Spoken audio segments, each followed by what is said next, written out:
Hi, it's Yaz again, and now seems like a good time to let you know how I've changed my Cornell notes this year.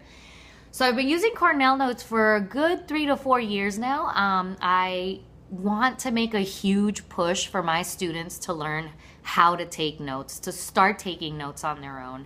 And I've been looking for the best way to do that each year. For the past 3 years, what I've done is I've printed actual Cornell note style notes on white paper, and I give it to students and they keep it in their binders. This year, I decided to go with somewhat of a radical idea, especially for my network. While I did purchase binders for my students, I am not allowing them to take them home. I am instead keeping those binders in my room as portfolios. What I do have students take home every day is their composition notebooks, which we call their notes.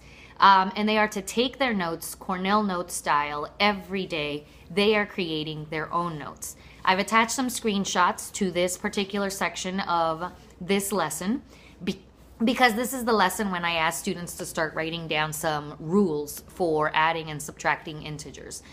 The only thing I gave them on the board were sentence starters. So many of their notes read as follows. When adding two numbers, and then I asked them to be specific about whether or not they had the same sign or different signs. And we talked a lot through these rules to the point where I offered up prizes for students who could correctly identify rules that I was not giving them myself. So you'll notice that on some of these lessons, I have worksheets that I printed out for students that included the rules for adding and subtracting integers. But this year, I'm making more of a concerted effort to get students to write those down on their own in their Cornell notebooks. So I've attached some screenshots, as I've explained. I hope that those are helpful, and look forward to attaching more screenshots throughout this curriculum this year and show you how Cornell notes are truly benefiting students. Thank you.